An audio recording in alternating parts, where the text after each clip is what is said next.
5,000 টাকা আজকে এখন আসছে 20,000 টাকা। বিল আসে প্রতি মাসে হচ্ছে 5,000 টাকা। আমার লেজার প্রিন্ট সহ আসছে, এই মাসে আমার বিল আসছে হচ্ছে 20,000 টাকা। সমস্যা আমার বিল বেশি আসে। 24 ঘন্টার মধ্যে 18-20 ঘন্টা মিলছে না বিদ্যুৎ।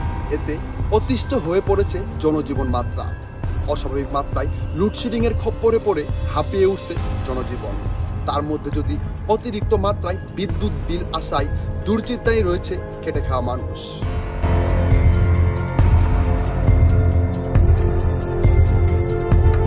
প্রিয় দর্শক, এই মুহূর্তে আমি অবস্থান করতেছি জামালপুর জেলার বকশীগঞ্জ উপজেলার একটি পল্লী বিদ্যুৎ জোনাল অফিসে। এখানে আপনারা দেখতে পাচ্ছেন যে এই যে মানুষগুলো, যে গ্রাহকগুলো রয়েছে, তাদের বিদ্যুৎ বিল ব্যাপক মাত্রায় বেশি আসায় তারা এখানে অনেক বিপাকে রয়েছে।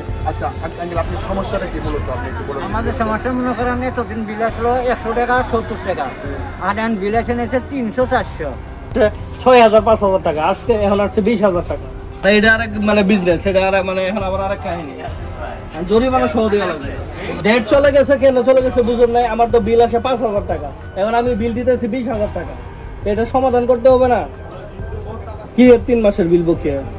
কি এর 3 মাস? আপনি না বুঝে একটা কথা বলেন। আচ্ছা ভাই, আপনি 3 মাসের বকেয়া বিলটা দেখান আমাদের। না 3 মাস না, আপনি 1 মাসে।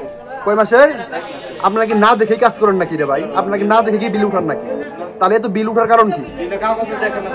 কাগজ তো ঠিক আছে, দেখা গেছে একটা। আপনারা কি সবসময় কি বিদ্যুৎ দেন? 24 ঘন্টার মধ্যে 18-20 ঘন্টা তো বিদ্যুৎ থাকে না, এত বিলটা আসে কিভাবে? আপনি কিছু জানেন না? রিডিং গুলো উঠাই কে? আরে এগুলো সব বাট। আচ্ছা ভাই, আপনার সমস্যাটা কি যদি একটু আমাদের এই দেখেন একটু বলতেন। আমার একটা প্রতিষ্ঠানে হচ্ছে বিল আসে প্রতি মাসে 6 থেকে 7,000 বা 5,000 টাকা। এই মাসে আমার বিল আসছে হচ্ছে 20,000 টাকা। খামখেয়ালি ভাবে বিল করে, মানে কোনো নিয়ম নাই, শৃঙ্খলা নাই। আন্দাজে কিভাবে 20,000 টাকা হইলো? আপনার মিটার ইউজ হয়েছে বেশি, এই জন্য বিল আসছে বেশি, এটাই বলে। তা আমার এখানে তো বিদ্যুৎই থাকে না, আমি কি ইউজ করলাম? আমার তারপরে 20,000 টাকা বিল আসলো। আগামী মাসে বিল আছে 400-450 বেশি, পরে মাসে বিল আছে 1860 টাকা। ব্যাপক হারে এই বিদ্যুৎ বিল বেশি আসার যে কারণটা, এর কারণটা হচ্ছে যদি আমরা 24 ঘন্টার মধ্যে যদি দেখা গেছে 15 ঘন্টা বা 12 ঘন্টা যদি আমরা বিদ্যুৎ পেয়ে থাকি, তারপরেও এত বিল আসা স্বাভাবিক। কিন্তু দেখা গেছে 24 ঘন্টার মধ্যেও 18-20 ঘন্টা বিদ্যুৎ না থাকলেও এরকম বিদ্যুৎ বিল বেশি আসাটা অবশ্যই চোখে পড়ার মতো।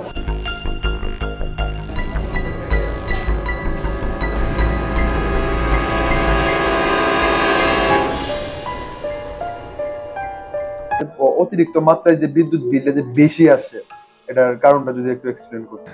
হ্যাঁ, অনেক সময় অনেক গ্রাহক আমাদের কাছে আসে যে আমার বিলটা বেশি হয়েছে। তো আমি প্রত্যেককে যেটা বলবো, এটা নিয়ে যদি কারো কোনো সন্দেহ থাকে, সে প্রথমেই যেটা করবে মিটারের সাথে তার রিডিংটা মিলাবে। যদি মিল না পায় দেন আমাদের কাছে আসবে। আমরা অবশ্যই দেখে, যদি কেউ না দেখে বিল করে থাকে, আমরা তার বিরুদ্ধে অ্যাকশন নিব। হ্যাঁ, উনি তারপর যদি বলে যে আমার মিটারটা ঠিক আছে কিনা চেক করে দেখেন, আমি বলবো যে হ্যাঁ, আপনি আবেদন করে যান, আমাদের তদন্ত করার জন্য আবেদন করার সুযোগ আছে, আবেদন করে যান, আমি লোক পাঠিয়ে এটা চেক করে দেব।